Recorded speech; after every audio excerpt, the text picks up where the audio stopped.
Going live, feeling sick. It's kind of a combination between too much trimethylglycine, too many cups of coffee, too much bullshit, and an upper limit of resistance training, along with what really was the catalyst was ketosis and carnivore. It just got me laying down and like I'm gonna puke. And I did have to get rid of a little bit of something coming up there, and still feel pretty off. Pissed off when I get like ill like that,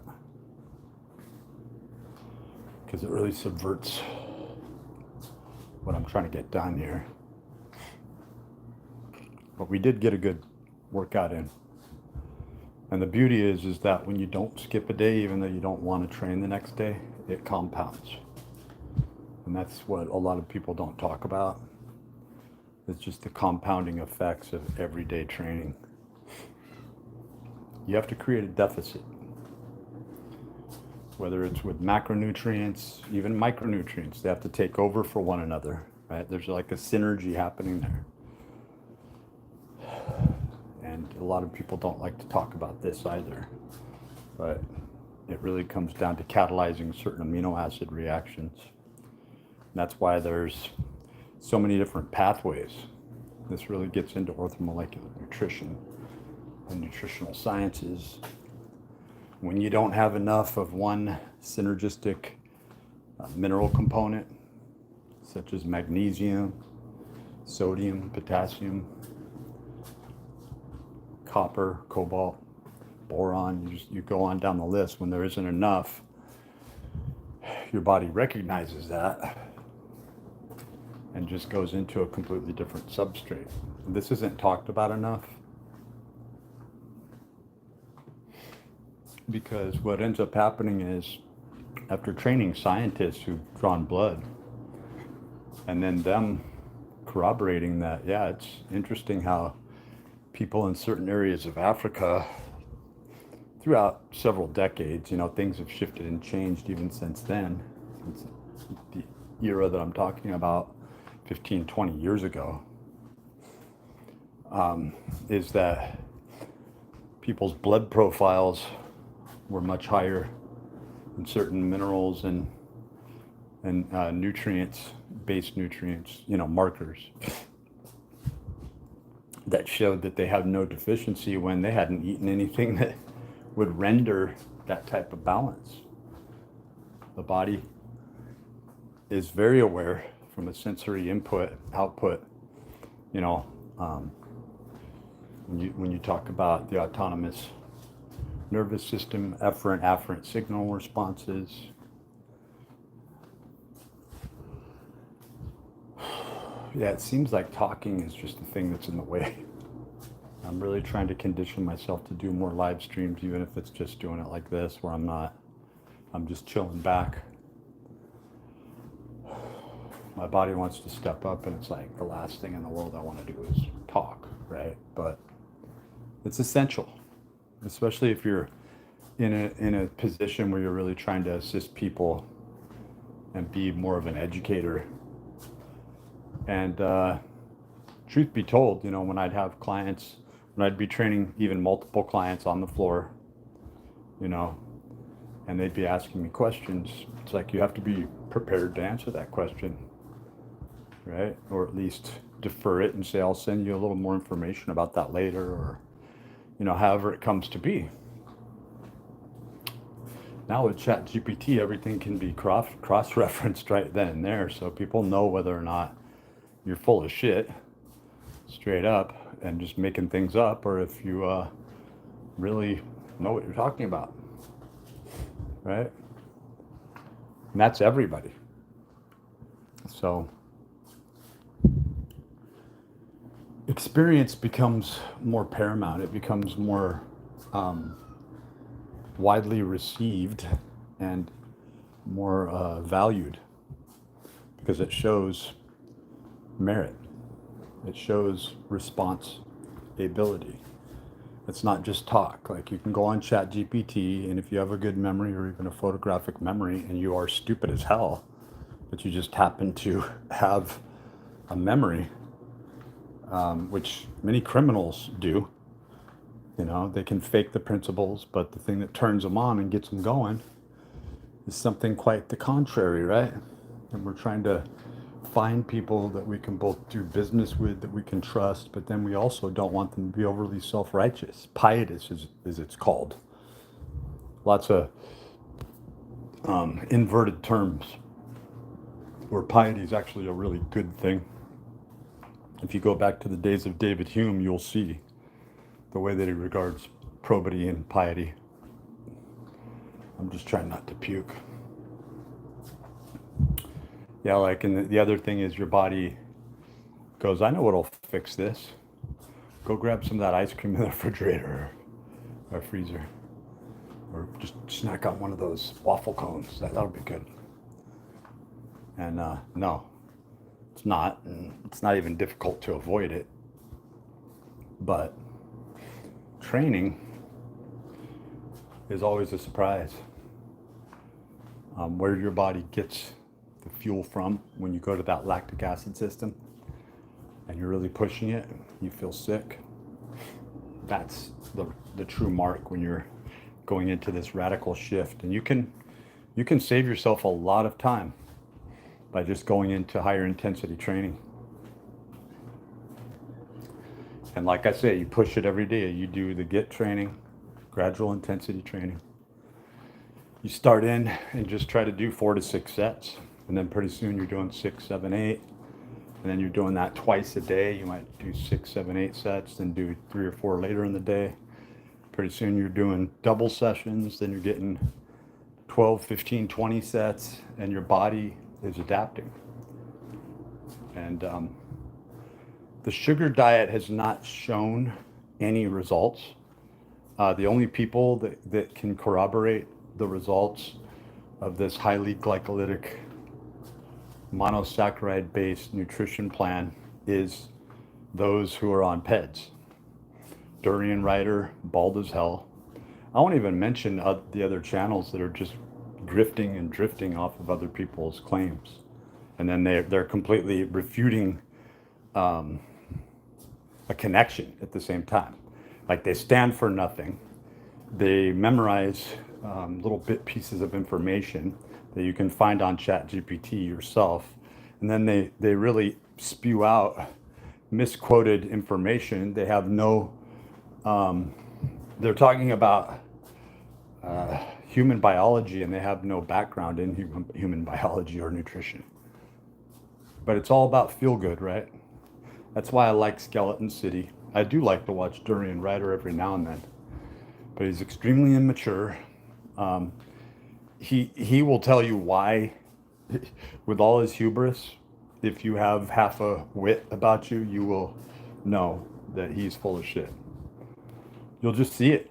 You go back to his videos 11, 12 years ago, look at him, look at his claims, and then flash forward to what he's claiming now. And then you can fill in all the blanks where you see that he was on test testosterone most of the time. And most people that don't even know what test is, how it affects your body, what the aromatization implications are, how ancillary PCT has to be done. Like, nobody just plays with TRT, right? You don't just quit. When you're doing steroids, and he's admitted it on, and it's not that it's a bad thing. It's like, look, do you realize that when you get that extra muscle, it's coming from somewhere? And what you're going to end up doing is exactly what happened to him, is that you're depleting all the amino acids, all the nutrients from one area to another, just into your musculature. All that water forces nutrients into your musculature, and then when you go off of it, your body gives out a big breath and just goes, oh, thank God. And meanwhile, everything's in shambles because you exogenously pumped in the testosterone. And he's admitted to doing tren and all sorts of, I mean, you have to understand it. You can't act like you don't know, or maybe he doesn't know how to go on a proper PCT cycle, because that'll make you nutty and screw up your hormones, right? But what he did do is he ended up going bald prematurely because he wasn't taking in the proper nutrients. And there's a big shift, androgenic shift, right? And because he's a person that has such temerity and, you know, really believes in this image of himself, but also on a positive that he's always riding his bike, he's always promoting and prompting his hormones, and he's always pushing out that next mile, and you can tell he's doing it. Really, what I'd say is he needs to start listening to people like me who are saying, dude, eat a little bit of beef liver 3 times a week, eat a little sardines 3 times a week, and have yourself a couple eggs here and there. And don't necessarily have to tell anyone. And then on top of that, do a little magnesium and some vitamin C, right? And you're covered. Probably need a little boron, right? And then you can eat your sugar diet after that. Like literally, you could be taking in 300 to 500 calories 3 times a week and stay on the sugar diet for all the other time. Now you could do, and this is why, a predominant C vegetable type diet mixed in, like a macrobiotic diet mixed in, that's very much like a rice diet, but you're just eating more, you know, you're eating nori, and you're getting into eating other things too, like sea anemones and all sorts of, you know, like almost like really healthy versions of sushi that allows for some other more even Mediterranean type foods, if you can imagine that, but doing a lot of fiber. You know, fiber is what's missing from the sugar diet.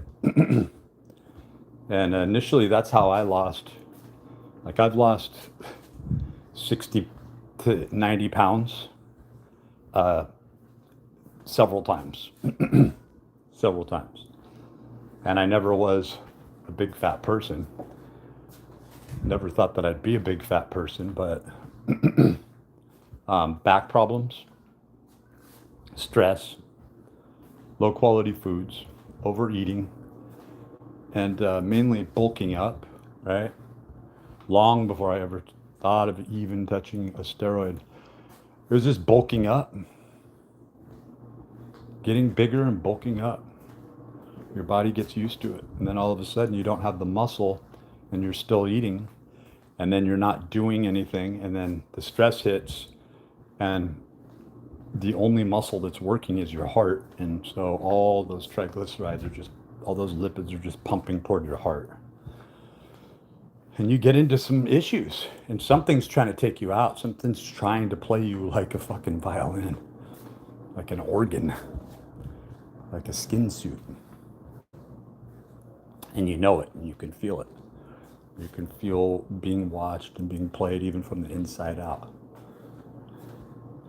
And it gets into areas that are really jarring, because human beings don't know how to react to that, that there's life that exists on other layers. Even the thought of like other octave tones being dimensions is something we can't even fathom, right? And that there's an interaction and an interplay with certain light,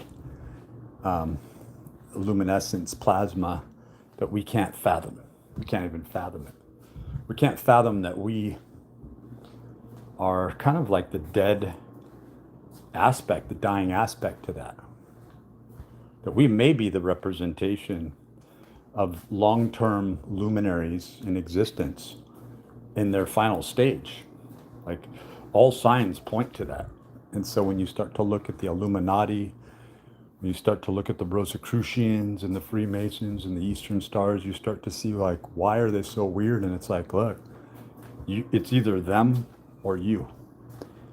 And that can only be supported if we are in a very finite place where You know, they want you to believe in this computational subset or this system. So I'm getting in a walk. I'm talking. I'm pleased with that.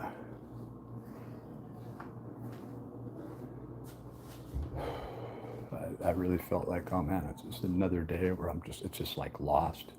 But now when I lose a day, I got 15 sets in, compounded on other training that I'd done prior to, doing optimal top supplements.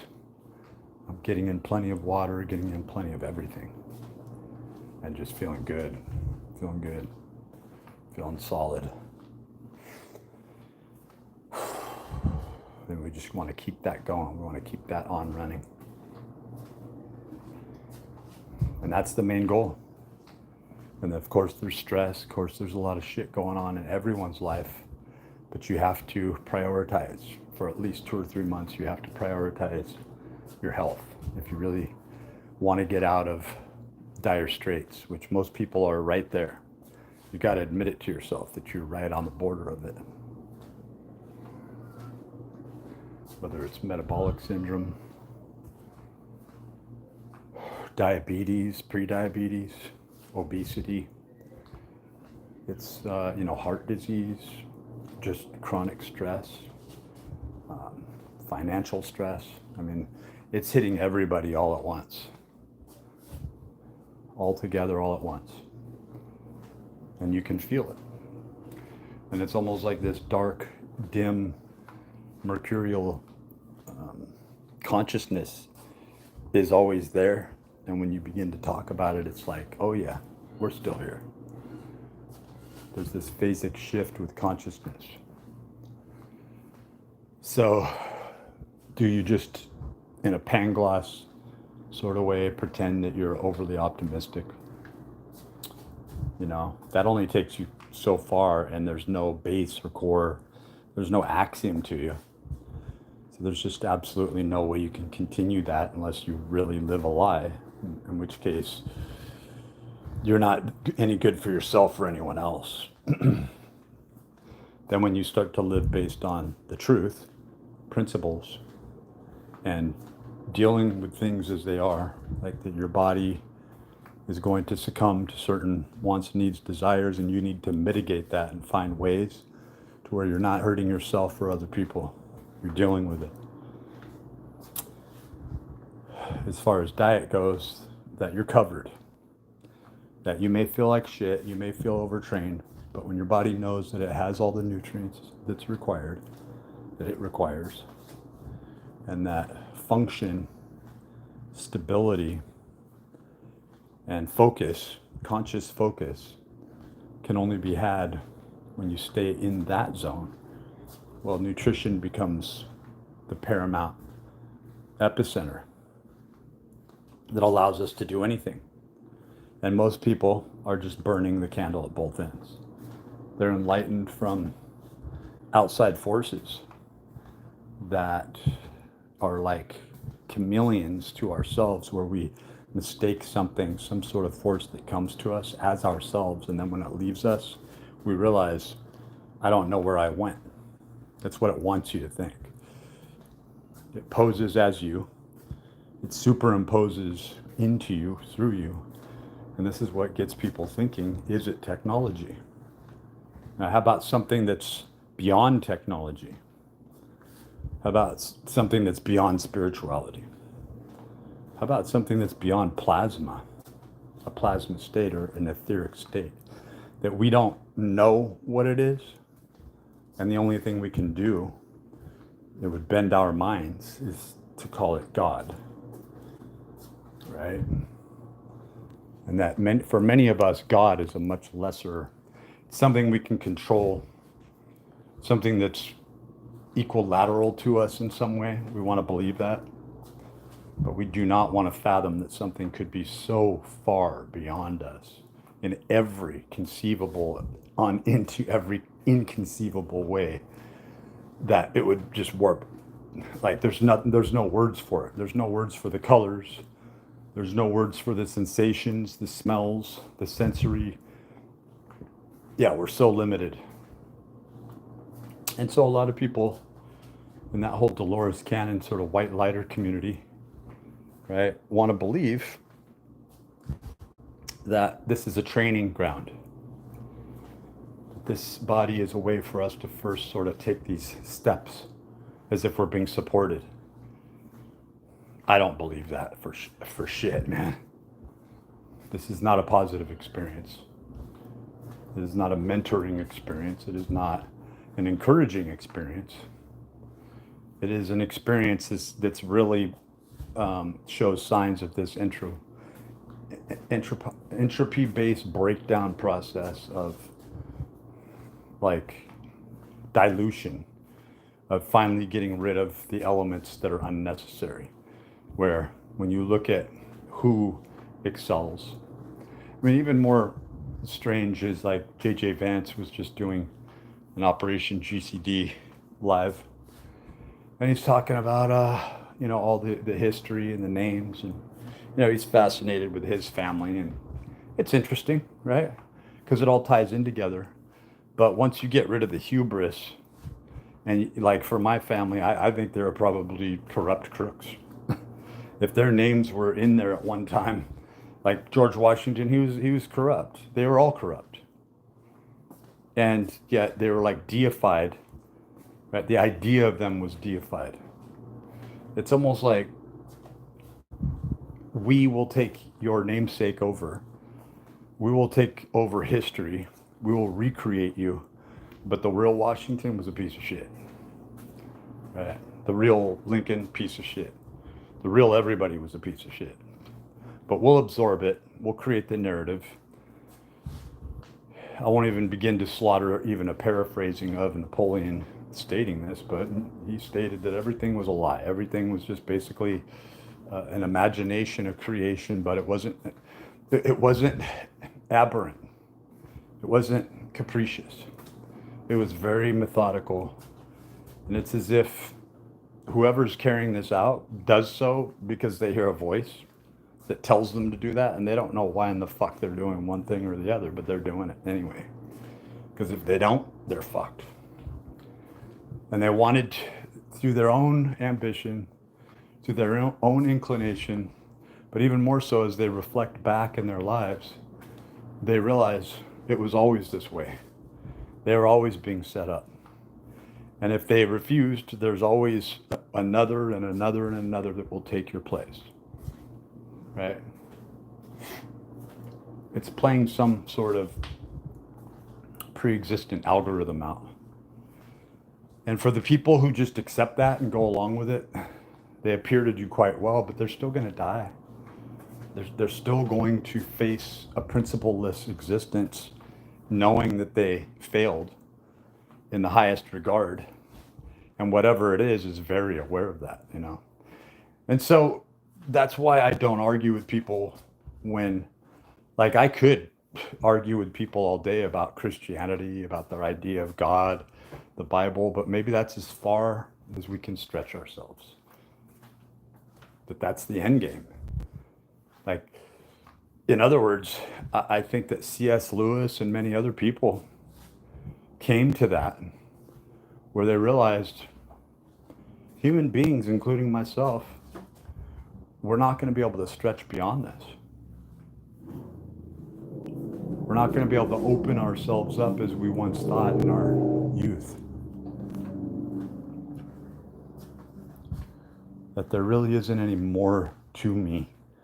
And the idea that there was more to me was a hormone state, an ephemeral, finite state of hormone secretions that was necessary and warranted from a very physical sense, and in animism, right?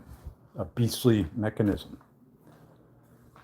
to procreate or to not procreate, to have kids, to not have kids, to go about the carnal aspects, the temporal aspects, the physical aspects of just doing things through a physical sense.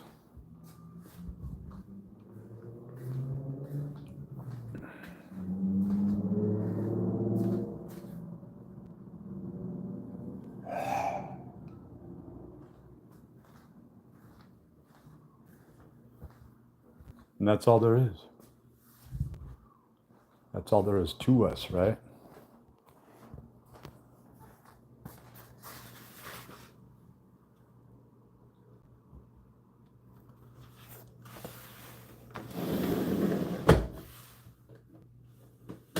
There's nothing more to us. We want to believe that there's more to us. But we just have a small piece of the pie, and we don't have the hardware to be able to wrap ourselves around it. So it gets into this Peter Thiel, Elon Musk, elitist mafia. Right? You have the gay mafia. People laughed about that, about Seinfeld, right? They laughed all about that. Gay mafia, haha. Well, gay mafia is quite real. Then they laughed about the fact that there's these elites. You can full well see it. Like there always has been, but they're not really elites. These people like Bill Gates, and you see them age terribly. Terribly. And then there's the idea of, were they meant to be more? Were they meant to suffer more, to strive for more, to be ever greater? And then you see, well, that would only be the case if they weren't hand delivered every bit of information. If even Nikolai Tesla, which people are very apologetic toward, but they don't really know, right? He seems like he was, there's those cocky pictures of him, right? Where he just feels like he's on cloud nine and everything's going to be all right.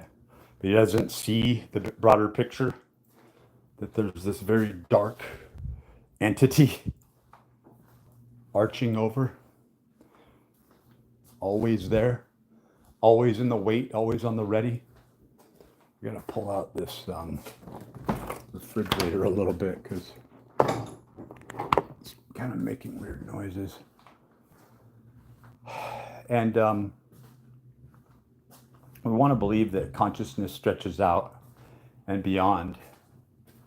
And the only way to know that is if we get in such an optimal state of consciousness ourselves that it becomes undeniable that we, in fact, have reached a status or a state where you can't step back from accruing and becoming more.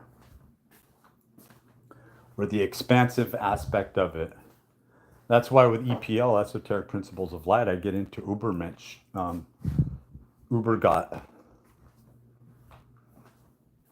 where we have this idea of this God force that's ever expanding, that never ceases to expand, never ceases to grow, is in constant growth and expansion, and therefore always shrinking. But that's just our esteem and how we see things.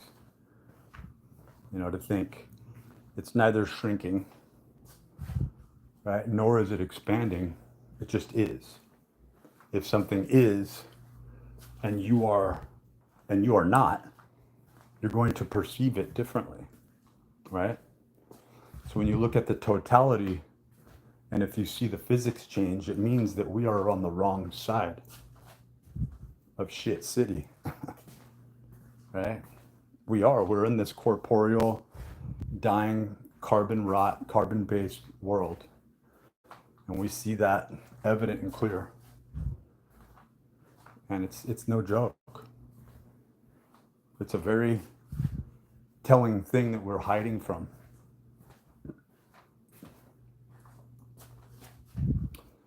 We supplicate. We supplicate to notions. We supplicate to ideas. Yeah, that noise was the refrigerator. I hope I didn't fuck that thing up. I was trying to do some sets in the other room and really push my work out, do a flex session and all this, and posing and all this, seeing where I'm at. And then I I just tried to do too much and trying to push the huge tripod through the door and it just fell. And then my son's soundbite went flying through the bottom, so that's why I'm not using that right now.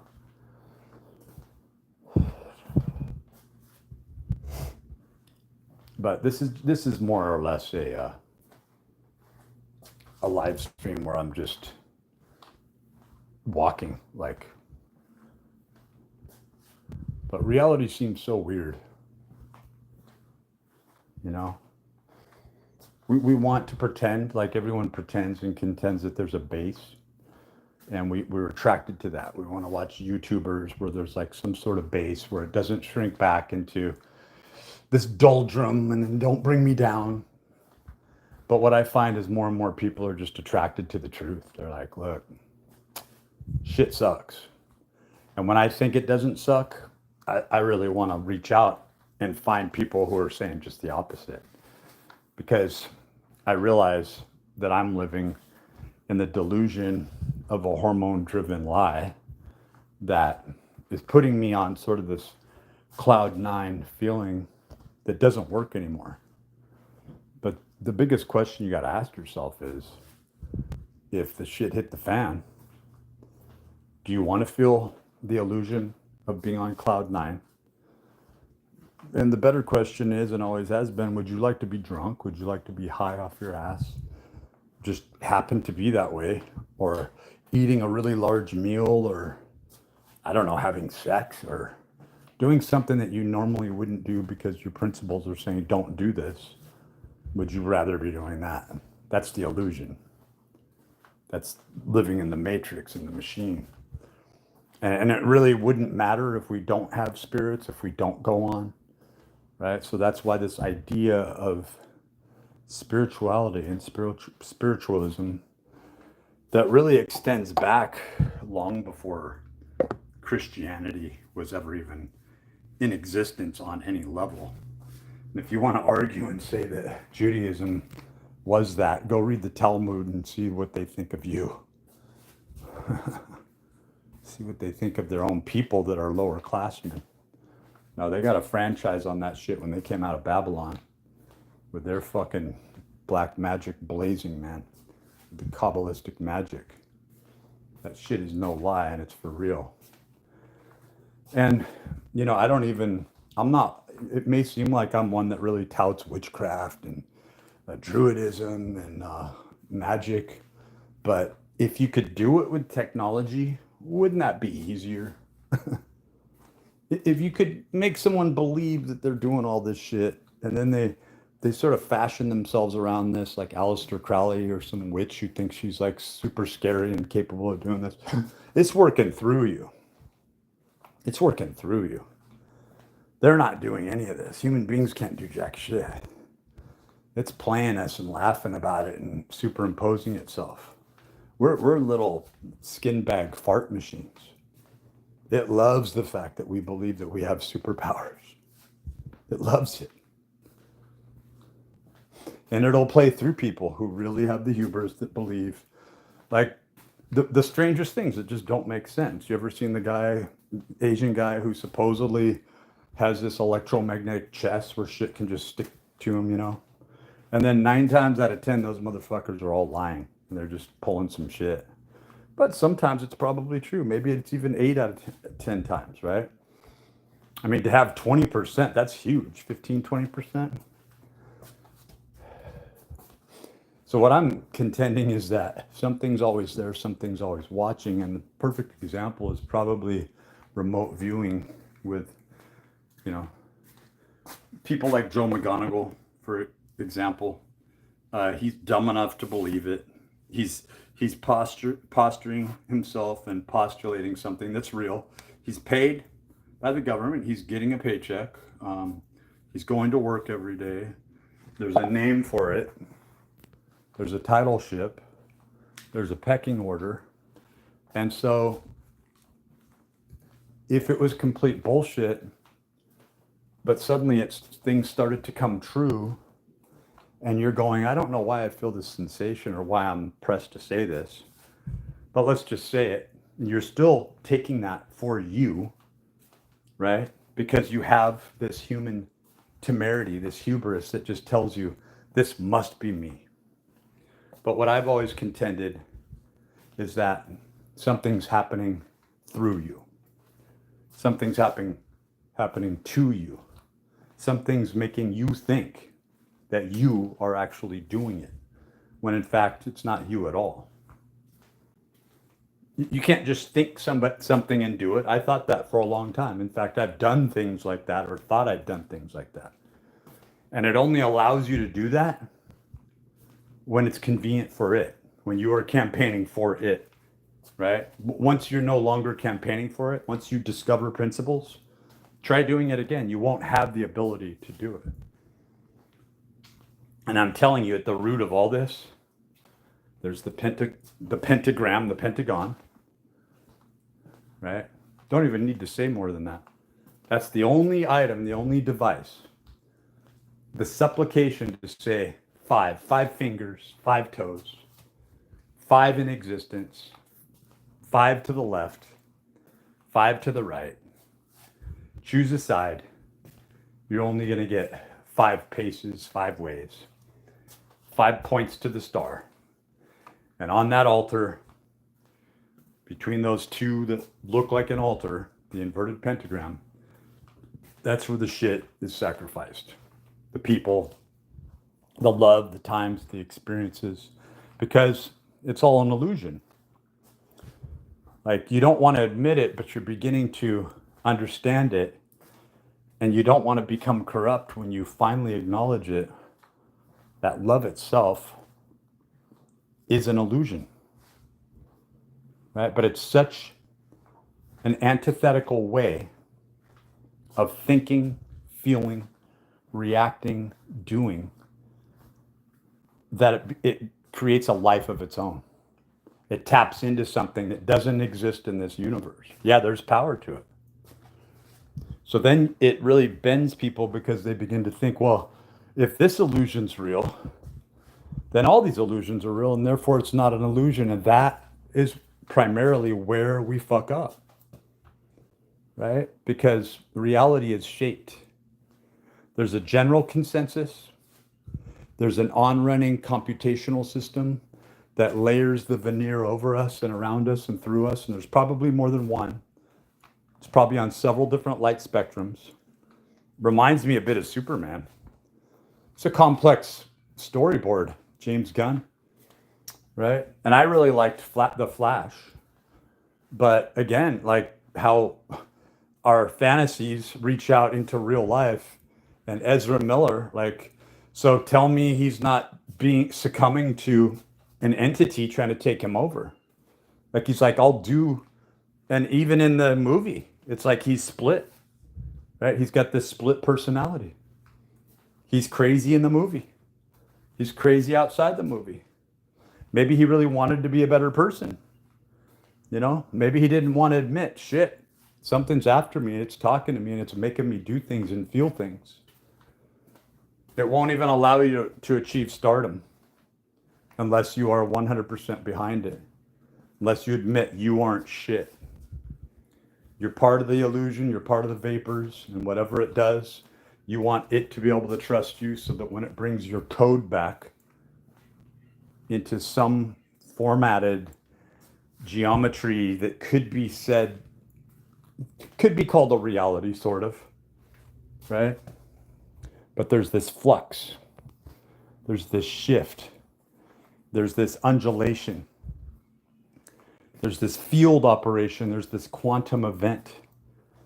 There are these blotch spheres, right? There are these potentials.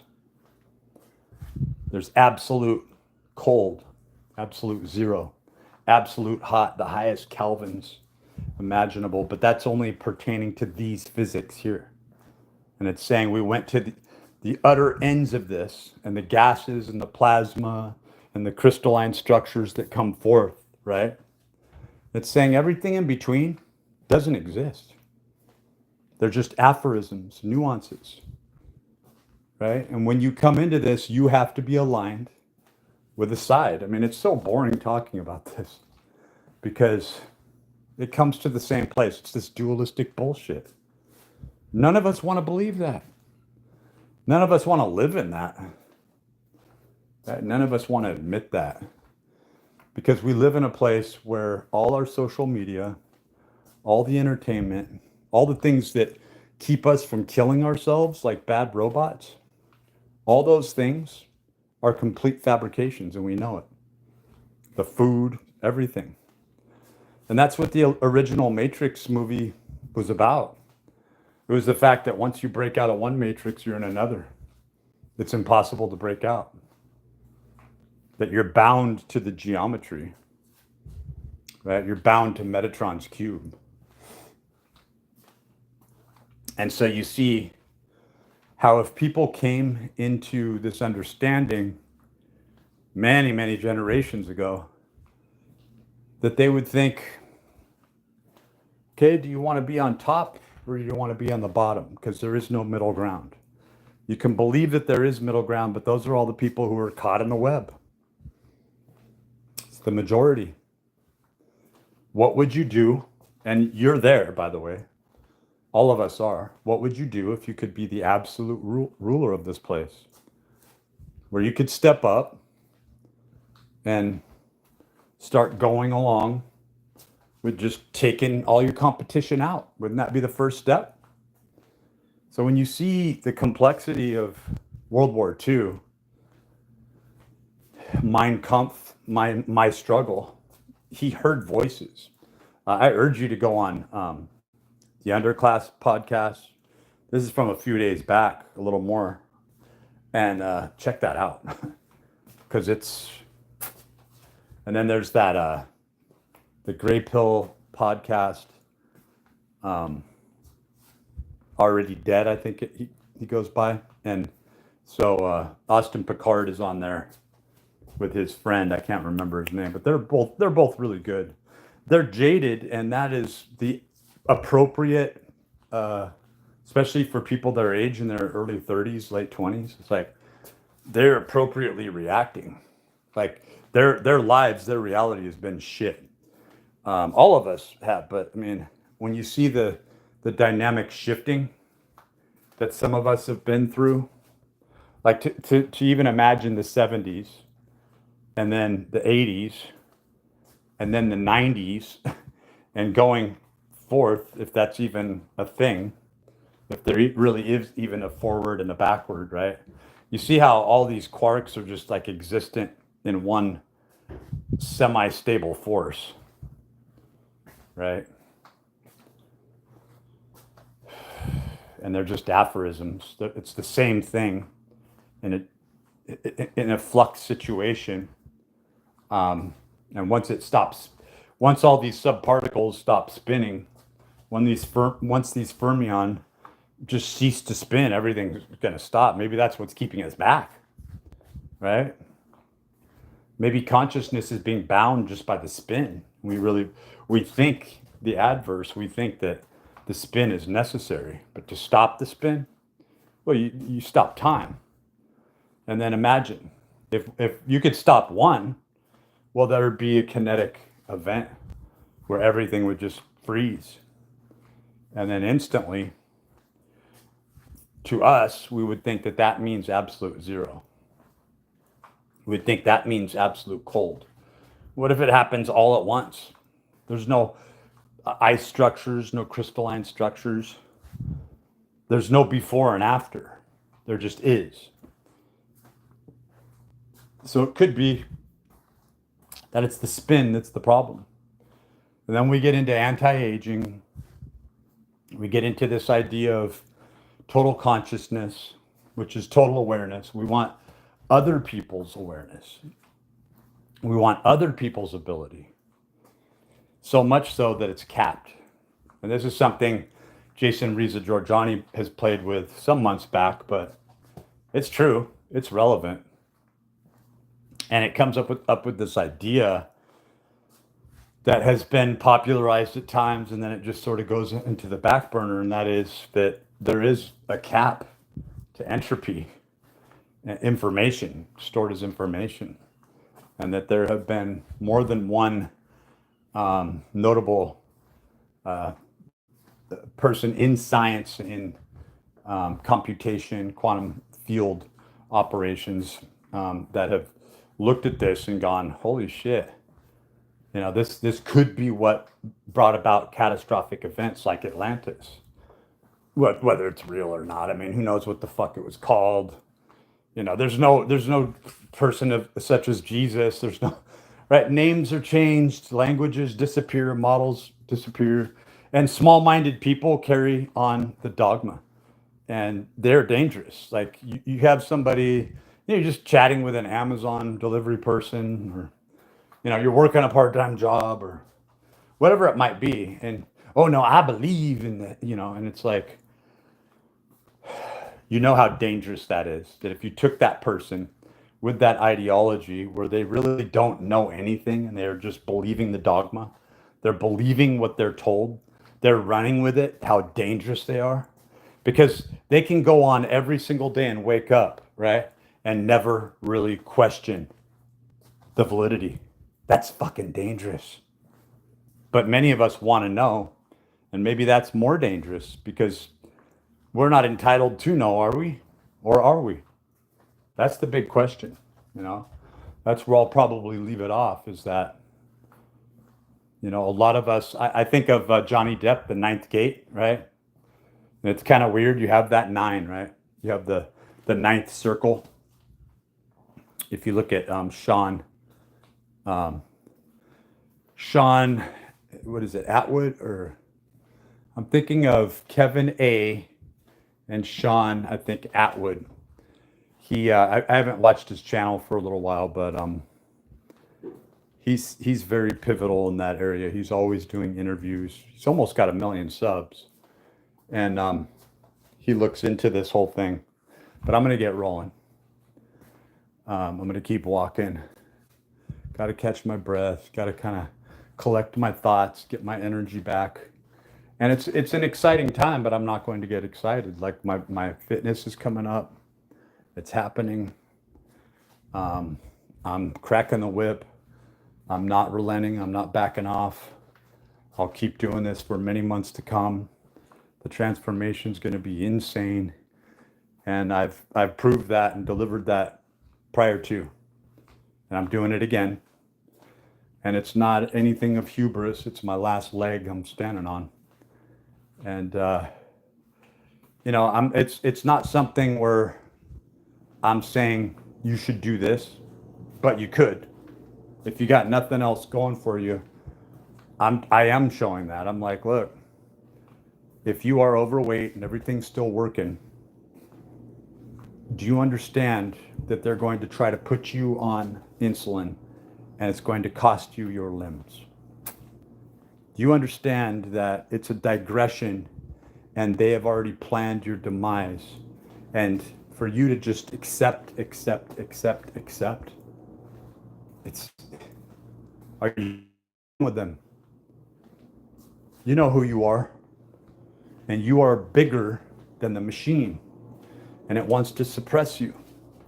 It wants to create this very dim, murky, like the fact that Harry Potter was ever written and produced the way it was, it's pretty dark, right? Right? The message. Like when you look at movies and you're like, but that meant something else. Like my son, he didn't want to admit that the scenes in Superman were, he doesn't know how to look for those cryptic messages. Like Lois, from a G-rated sense, went off with that Mr. Terrific in his car, and they got it on. My son didn't want to admit that. He wanted to say, "Oh no, they just passed through that. That was nothing." And it was like, no, it went on. It was cruising in that automobile and being, mystified by this person, and I don't care. I don't have these emotions. Like I don't care about hoes, but I'll break you off. Right? So you could see by her facial expressions. And people who don't know that, who don't have life experience, they don't know that. They don't know how it's like, boom, right? Right in your face. Some other things that I didn't like about Superman, just saw it yesterday. Probably saw it on the channel posts. The rift where another dimension was breaking through, right? That whole thing was a little bit stupid, but it was cool. Reminded me a little bit of Ant-Man, you know, and that whole quantum realm thing. And I liked Kang. I liked the, you know, that's another person that just didn't want to believe that these factions are in power and that it'll let you off the hook and let you sort of think that you know, you're a fish and you think you got a little extra line. It'll let you do that for a while. But when the time comes, you're either on one side or the other. So he got enticed. But another area that supports what I'm talking about from my position is, was it Jonathan Winters, did he have a choice? Like you might say, oh, he was a rapist. Oh, he's, you know, this and that. And it's like when something's working through you, when something's prompting you to do things, when something is known that moment since before you were born and planted seeds from your childhood that led you up to that, when something makes you do something to where there's only 10% of you that's even in charge, and at times there's nothing, that is what people do not want to admit, but everyone knows it's true. And it happens to all of us. We just look around going, oh no, that person hasn't experienced what I've experienced, where this demonic, terrible energy just has taken me over. And I don't want to admit that. I mean, that's a total breakdown right there. That is when somebody goes through total cognitive dissonance and they have PTSD the rest of their lives. Because for some people, they go along, right, with the illusion for so long. They're allowed to. Like I said, it's like a fish with extra line that doesn't even want to believe that it's got a hook in its mouth and it's just doing whatever it wants. And another fish goes, dude, do you know that you've been going in circles and you know you got that fucking thing in your mouth? Calm down. Chill. And then when you calm down and you chill, you start to tug against the line. And that fisherman, he knows this motherfucker's prime, and it reels you up. It reels you up.